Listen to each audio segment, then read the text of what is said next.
Alright, everybody. So, we have a nice little career going, but um, we actually want to today go into that career, take a step away from kind of tracking the story of our Czech Segafredo team, and let's walk through the planner. So, to those of you that are newer to the game, this is definitely a little bit overwhelming. Even today, it takes me a ton of time, and I've been playing this game for quite a while now, meaning since like 2006. And I still sometimes will not be overwhelmed with trying to figure it out, but it's a lot. So let's just kind of simplify it a little bit and hopefully make it easier for everybody. So what you see here, you're going to see your roster on the left. Along this bar at the top, you're going to see a list of the races and their associated week. Everything's divided into a week, essentially. You see the lines there. That's important because when you get into setting the fitness for your riders, you can manipulate their training schedule by week. So that's important to know. A race day always is considered as like a maximum effort training day. So if you have a week-long race like the Tour Down Under being, I think it's 5 stages. If I go ahead and if I want to set it down to a rest day, you see how we don't get a dip right away because we're racing those days. It treats it like it was, like it would be if it was a maximum training effort day. So keep that in mind. I don't go through every rider and update their training here manually, especially not for the early season. As we get further down in the season, though, you will see that there are going to be riders that have some tiredness start to build up. It does a good job when you set your objectives. If you set your objectives at the very beginning of the season, and you're not too aggressive with cramping a bunch of objectives close together, you won't see that tiredness that you'll see otherwise. But like if I go here with Nibali, and we have him riding the Giro, so he's going to be pretty busy in May, but then if I take him and put him at a max effort through June, you see this red line starts to spike up here? That's the fatigue line. When that tiredness gets up there, you cannot go above that line in fitness. So it's always going to draw your fitness down quite a bit. So that's an important thing to remember because you see, I guess you can kind of see it there. There's a gap between the preparation and the fitness level. As that fatigue goes up, you'll see that the fitness level will drop, even if they are 100% prepared for a race. Which ultimately, over the course of a long season, that will mean that you'll probably be a little bit less than satisfied with the way that your top riders are performing. So since in this career mode that I have going, I'm not going to be riding Nibali for the Tour or the Volta. I'm saving him for Lombardia. I'm going to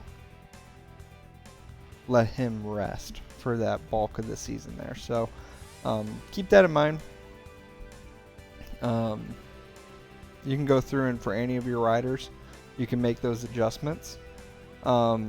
As you're scheduling out your roster, also keep in mind that with Pro Cycling Manager 2020, we now have to be more concerned with the morale of the rider, which means you're going to probably want to try to get each rider to their favorite races.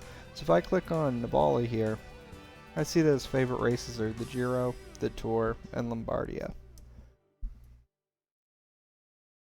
I already mentioned that I wasn't going to ride him for the Tour, and I'm not sure just how much that'll impact his morale. I have a feeling it'll depend a lot on how he does with his other races throughout the season. If he has a lot of good results, I think he'll probably be just fine as we skip the Tour, especially if he comes away with the big Giro win. But keep that in mind as you're scheduling things out. Also, so over here on the right side is going to be a list of all of the races that you can see at one point in that bar on the top. So as you shift to the right, that will automatically adjust to show only the races that are displayed.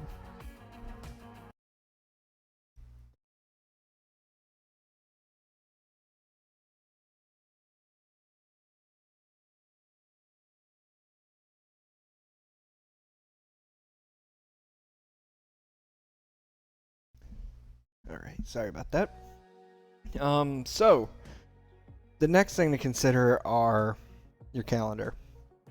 So in my career mode here, I've already gone through and handled the objectives for all of my riders, but I have not gone through the calendar and added any races or removed any races. So everything's set up as it would have been by default. Now I am playing as Trek Segafredo, which is a World Tour team, so I have plenty of people on the roster to handle a little bit heavier calendar.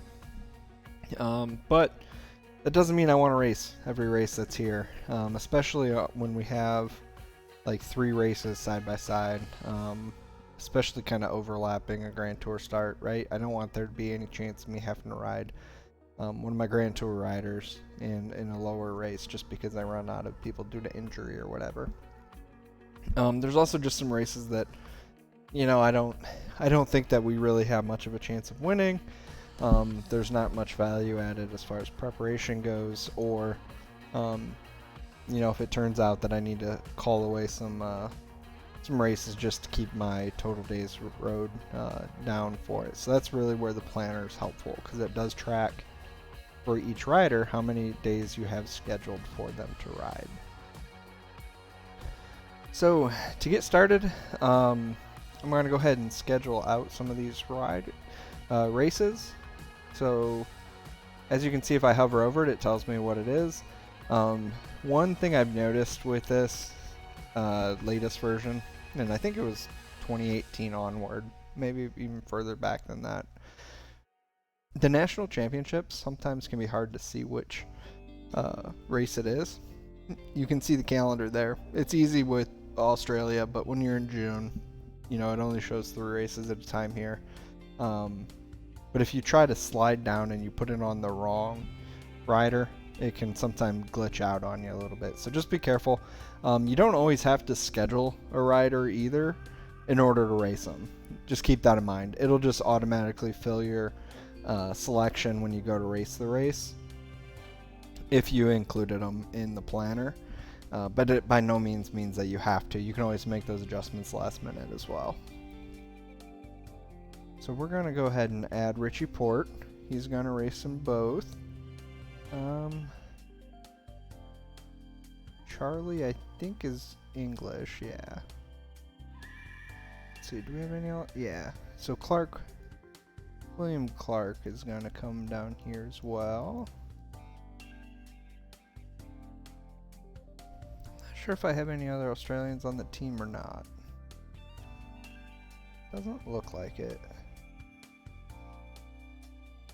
That's going to be an interesting race for the career, so definitely check out my channel. I'm going to be riding the national championships in the next part, so feel free to follow that career as well. I have a feeling we can do some great things with Richie here early season. So then same thing, especially with Richie's good form. I'm going to add him to the Tour Down Under. Same thing with Mads Peterson. And then after that, I'm just going to go off of form and what races that I want my riders to be in.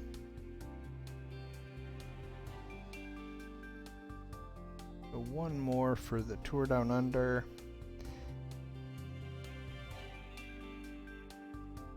And it might seem kind of arbitrary, and with a lot of the races, if I'm not trying to get somebody's form, if I'm not trying to peak somebody's form, I am a little bit more arbitrary as far as what I assign to who.